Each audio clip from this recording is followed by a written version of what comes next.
서로 축복하겠습니다. 하늘문을 향해 기도합시다.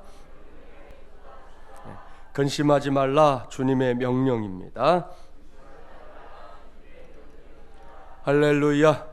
오늘은 제 12차 특세 37번째 시간입니다. 오늘은 조금 있으면 보지 못하겠고 조금 있으면 보리라 라는 제목으로 하나님의 말씀을 전하도록 하겠습니다.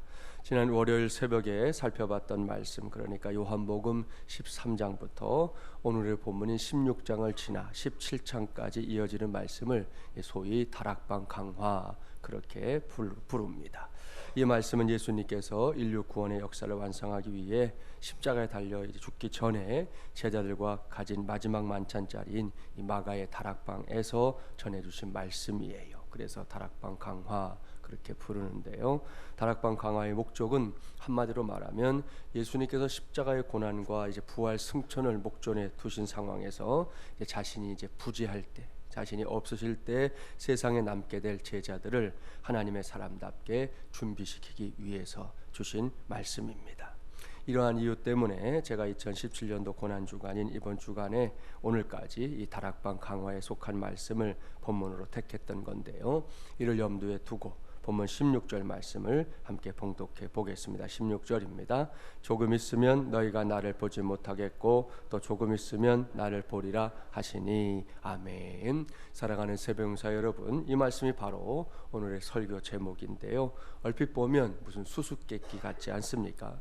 보기에 따라서는, 듣기에 따라서는 그럴 수 있지만 이 말씀은 결코 수수께끼가 아닙니다. 매우 의미심장한 말씀인데요. 먼저 조금 있으면 너희가 나를 보지 못하겠고 라는 말씀을 보십시오. 무슨 뜻이겠습니까? 앞서 다락방 강화가 십자가의 고난을 눈앞에 두고 있는 예수님께서 제자들에게 남긴 말씀이다 그랬지요. 거기에 답이 있습니다. 그러한 사실을 떠올릴 때 조금 있으면 너희가 나를 보지 못하겠고 라는 말씀은 다른 것이 아닙니다. 예수님께서 곧 겪게 될 이 십자가 사건을, 그 처절한 죽음을 가리키는 겁니다. 누구든지 세상을 떠나면 더 이상 볼 수 없게 되지 않습니까? 바로 그것을 의미하는 말씀입니다. 그렇다면 조금 있으면 나를 보리라 라는 말씀은 또 무슨 뜻일까요? 이 말씀은 두 가지 의미로 설명할 수 있습니다. 첫째, 예수님께서 십자가에 달려 죽으신 지 사흘 만에 이제 일어나게 될 부활 사건을 가리키는 겁니다. 우리가 알고 있는 대로 예수님의 죽음은 완전한 죽음이었습니다. 결코 죽음을 흉내낸 게 아닙니다. 완전하게, 처절하게 물과 피를 다 쏟고 죽는 죽음이었습니다. 그로 인해 세상은 더 이상 예수님을 볼 수 없게 된 것이지요. 그러나 예수님이 어떤 분입니까? 온 천하 만물을 창조하신 하나님입니다. 하늘과 땅의 모든 권세를 한 손에 쥐고 있는 분입니다. 따라서 죽음조차도 예수님을 가로막을 수 없었습니다. 결국 무덤에 장사 지낸 지 사흘 만에 예수님은 부활하셨습니다. 승천하실 때까지 사도들과 제자들을 위해 일하셨지요. 이 기간 동안 사람들은 예수님을 다시 볼 수 있었던 것입니다. 이것이 바로 조금 있으면 나를 보리라 하는 말씀의 첫 번째 의미입니다. 둘째, 예수님께서 세상에 다시 오실 이 재림의 날을 가리키는 것이죠. 그것을 예수님께서는 조금이라는 표현으로 설명하고 있는 건데요. 여기서 예수님과 이제 우리 사이에 존재하는 이 관점의 차이가 드러납니다. 사랑하는 여러분, 인간의 한계가 무엇입니까?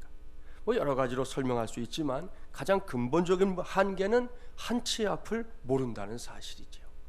다시 말하면 이 시간의 제약을 결코 벗어날 수 없다는 겁니다. 그래서인지 몰라도 우리는 늘 이게 시간에 쫓기며 삽니다. 시간을 뛰어넘어 보겠다는 인간의 욕심이 이 타임머신이라는 그럴싸한 공상 과학물을 만들어냈지만 그것은 어디까지나 공상에 불과한 것이죠. 인간은 결코 시간을 정복할 수 없습니다. 여전히 시간은 우리를 둘러싸고 있는 울타리일 뿐이죠. 기껏 시간에 관해 우리가 할 수 있는 이야기가 뭐가 있어요? 시간의 길이가 짧다, 길다, 그 정도 우리가 할 수 있는 이야기지요. 하지만 하나님은 다릅니다. 하나님 앞에서는 시간의 길이를 논하는 것 자체가 의미가 없는 일이라는 거예요. 이것을 알게 해주는 재미있는 이야기가 하나 있지요. 어느 사람이 천국에 가서 하나님을 만났습니다. 하나님, 이 세상의 1000년이 천국에서는 얼마나 됩니까? 하나님께서 그거 1분이다 그렇게 대답했어요. 다시 질문했어요. 그러면 이 세상에서 10억은 천국에서 얼마만한 가치가 있습니까? 하나님께서 그 질문에 그건 10원이다 그렇게 대답하셨어요. 그러자 이 사람이 잠깐 머뭇거리다가 하나님 그러면 저에게 10원만 주세요 그랬어요. 그야말로 잔머리를 굴렸지요. 천국에서 10원 가지고 오면 이 땅에서 10억이 되겠다 생각한 건데요. 하나님이 대답하십니다. 그래 그러면 내가 10원 줄 테니까 너 1분만 기다려라 그랬어요. 그러니까 하나님도 한 유머하시는 분이에요. 이 이야기에서 우리가 배울 것은 한 가지뿐입니다. 그것은 하나님께는 시간이라는 것이 의미가 없다는 거예요. 그분은 언제나 살아 계십니다. 그분은 표현의 한계를 가진 인간의 언어로 이 태초라고 말할 수밖에 없는 그 이전부터 지금까지 또 앞으로도 동일하게 살아서 역사하는 분입니다. 따라서 그분에게 있어서 시간은 이미 뛰어넘은 벽이지요. 그렇습니다. 이분이 바로 우리의 하나님입니다. 이분이 바로 우리의 구세주이신 예수 그리스도입니다. 옳습니다. 우리가 믿고 섬기는 하나님은 결코 시간의 제약을 받지 않는 위대하신 하나님입니다. 그래서 주님께서는 장차 있게 될 그 재림의 날, 그날을 조금 있으면이라고 표현하고 있는 것이에요. 그 주님께서 하신 말씀입니다. 조금 있으면 너희가 나를 보지 못하겠고 또 조금 있으면 나를 보리라. 이제는 이 말씀의 의미를 아실 수 있지요. 이 말씀은 예수님이 십자가에 달려 죽은 다음에 부활하셔서 자신을 보여주실 것을 말씀하고 있는 것이고요. 더 나아가면 재림의 날에 온 천하 만민들에게 자신을 보여주실 것을 말씀하고 있는 겁니다. 계속해서 말씀을 보면 주님께서 그렇게 십자가에 달려 죽으신 후에 부활하시는 것과 또 장차 세상에 다시 오실 그 시간 사이에 주님의 제자들이 누리게 될 두 가지의 남다른 은혜를 말씀하고 있어요. 첫 번째 은혜는 뭐냐? 근심과 기쁨을 함께 맛보는 삶에 대한 은혜입니다. 오늘 본문 20절부터 22절 함께 봉독해 볼까요? 20절부터 22절입니다. 내가 진실로 너희에게 이르노니 너희는 곡하고 애통하겠으나 세상은 기뻐하리라. 너희는 근심하겠으나 너희 근심이 도리어 기쁨이 되리라. 여자가 해산하게 되면 그때가 이르렀으므로 근심하나 아기를 낳으면 세상에 사람 난 기쁨으로 말미암아 그 고통을 다시 기억하지 아니하느니라. 지금은 너희가 근심하나 내가 다시 너희를 보리니 너희 마음이 기쁠 것이요 너희 기쁨을 빼앗을 자가 없으리라. 아멘. 자, 이 말씀을 앞서 살펴봤던 말씀과 이렇게 나란히 놓아 보겠습니다. 먼저 조금 있으면 보지 못하겠고 라고 하셨습니다. 이것은 예수님께서 십자가에 달려 죽게 될 것에 관한 말씀이다 설명드렸죠. 자, 그러니 그런 상황에 놓이게 될 제자들이 제일 먼저 느끼게 될 감정이 무엇이겠어요? 예수님이 돌아가신다 할 때 그들이 느낄 감정, 그것은 근심입니다. 생각해 보십시오. 오직 예수님만 바라보며 달려온 길입니다. 그런데 그 예수님이 사람들에 의해 죽임을 당하게 되면 제자들은 뭐가 되는 겁니까? 우리가 흔히 하는 말로 낙동강에 오리알 신세 되는 거 아닙니까? 그래서 그날 예수님께서 십자가 달려 죽으실 날이 제자들에게는 곡하고 애통하고 근심에 빠지는 날이 될 거다, 그렇게 말씀하고 있는 겁니다. 반면에 하나님을 등진 세상은 예수님이 죽었으니 이제는 우리의 세상이다 하고 도리어 크게 기뻐하게 될 것이다, 그렇게 말씀하고 있는 것입니다. 이것이 조금 있으면 주님을 보지 못하게 될 제자들이 겪게 될 어려움입니다. 생각하면 속상한 일이지요. 그러나 여러분, 그것이 끝이 아닙니다. 두 번째 메시지 조금 전에 우리 배웠잖아요. 조금 있으면 보리라는 말씀 말입니다. 여기까지가 주님의 말씀이에요. 옳습니다. 결코 조금 있으면 보지 못하겠고가 끝이 아닙니다. 다음이 남아 있습니다. 그것은 조금 있으면 보리라인데요, 조금 있으면 보리라의 상황은 더 이상 근심에 묶여있는 삶이 아닙니다. 더 이상 통곡하고 망연자실할 이유가 없습니다. 조금 있으면 보리라의 삶은 기쁨의 삶입니다. 주님은 그 기쁨을 해산한 여인이 아기 때문에 해산의 과정에서 느꼈던 모든 고통을 다 잊어버릴 만큼 기뻐하는 것에 비교하고 있을 정도입니다. 그만큼 환희로 넘치는 삶, 펄쩍펄쩍 뛰는 즐거움이 있는 삶입니다. 왜입니까? 더 이상은 두 번 다시는 볼 수 없다고 생각했던 주님께서 바로 내 곁에, 우리의 곁에 있기 때문입니다. 그래서 펄쩍펄쩍 뛸 수 있다는 말씀이에요. 어디 그뿐입니까? 주님은 단언해서 말씀하십니다. 너희 기쁨을 빼앗을 자가 없으리라. 할렐루야. 조금 있으면 보리라의 상황은 그냥 기쁨을 조금 얻는 정도가 아니라는 거예요. 그 기쁨을 그 누구에게도 결코 빼앗기지 않게 될 것이다 말씀하고 있습니다. 무엇 때문입니까? 죽음의 모든 권세를 깨뜨리고 부활하신 주님 때문이지요. 또한 온 세상을 심판하러 재림주로 다시 오실 예수님 때문입니다. 우리가 믿고 섬기는 주님이 바로 그런 주님이기 때문에 그 주님의 실체를 보고 알게 된 사람들은 결코 세상의 근심이나 걱정, 염려나 두려움에 빠져서 허우적대는 인생이 될 수 없다는 말씀이고요. 그렇게 되어서도 안 된다라고 말씀하고 있는 겁니다. 사랑하는 세배영사 여러분, 이것이 바로 성도의 삶입니다. 하나님을 나의 아버지로, 예수 그리스도를 나의 구세주로 믿고 섬기는 모든 사람들에게 우리 하나님이 약속하신 복이요 은혜인 줄 믿습니다. 저 아프리카 서부에 가면 감비아 공화국이라고 하는 작은 나라예요. 큰 나라도 아닌데 인구가 약 160만 명 정도 되고요. 이 무슬림 인구가 90% 이상이 되는 이슬람의 나라다, 그렇게 말할 수 있는 곳이죠. 그곳에서 선교사님으로 일하던 분이 아주 감동적인 이야기를 전해 주었어요. 선교사님들이 이제 이슬람 마을에서 한 자매를 간신히 그런 곳에 가서 한 명 전도하는 거는 정말 어려운 일이거든요. 아무튼 전도했는데 그 사실을 알게 된 마을 사람들이 이 자매를 돌로 때려서 아주 멀리 내쫓아 버렸습니다. 오갈 데 없는 그 자매는 선교사님들이 묵는 건물에 와서 함께 살게 되었어요. 매일 예배 드리고 기도하며 또 성경을 읽어가면서 하나님에 대해서 알아가고 은혜를 받게 되었습니다. 또 선교사들도 그 자매를 위해서 중보기도를 해 주었어요. 그런데 이 감비아 대통령이 공개적으로 이제 영부인을 뽑게 되었습니다. 옛날로 치면 우리 간택하는 거잖아요. 중전을 간택하는 그런 일이 벌어진 건데, 그 큰 행사에서 유일하게 영부인으로 선택을 받은 행운의 주인공이 바로 그 자매였어요. 아무튼 이 자매가 감비아 대통령의 영부인이 되었습니다. 그 자매는 기독교 선교를 위해 자유를 달라고 대통령에게 건의했고요. 저 부인의 말을 안 들을 남편이 있기도 하지만 그래도 하여튼 처음이니까 들어줬을 거 아니에요. 그 후에 감비아 사람들은 매주 토요일마다 텔레비전 방송을 통해서 소개되는 교회들의 예배 그리고 찬양의 장면들을 시청할 수 있게 되었다는 거예요. 할렐루야. 사랑하는 여러분, 여기에서도 조금 있으면 보지 못하겠고 조금 있으면 보리라는 말씀의 역사가 그대로 재현되고 있습니다. 하나님은 고난의 사건들로 모든 것을 끝내는 분이 아닙니다. 하나님께서는 그 고난 속에서도 항상 위대한 열매들을 맺게 하는 분입니다. 그것을 기쁨으로 삼게 하는 분이지요. 고난주간이 깊어가는 오늘 이 시간에 이러한 주님의 은혜, 저와 여러분 모두가 꼭 믿게 되기를 바랍니다. 단언하지만 우리의 삶은 결코 근심만 일어나는 삶이 아닙니다. 근심과 기쁨을 함께 맛보는 삶입니다. 그것이 하나님의 뜻이에요.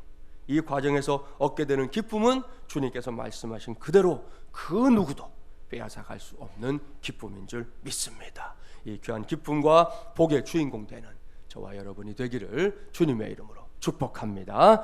조금 있으면 보지 못하겠고 조금 있으면 보리라. 그 시간의 틈 사이에서 하나님의 백성들이 누리게 될 두 번째 은혜가 있어요. 그것은 예수님의 이름으로 기도하여 응답받는 삶입니다. 본문 23절 24절 말씀 함께 봉독합니다. 23절 24절입니다. 그날에는 너희가 아무것도 내게 묻지 아니하리라. 내가 진실로 진실로 너희에게 이르노니 너희가 무엇이든지 아버지께 구하는 것을 내 이름으로 주시리라. 지금까지는 너희가 내 이름으로 아무것도 구하지 아니하였으나 구하라. 그리하면 받으리니 너희 기쁨이 충만하리라. 아멘. 우리는 예수님께서 제자들에게 가르쳐 주신 기도문을 알고 있습니다. 주 기도문이죠. 누구나 주 기도문을 따라 기도해 보면 바로 알게 됩니다. 그 기도가 얼마나 위대하고 탁월한 기도인지 말입니다.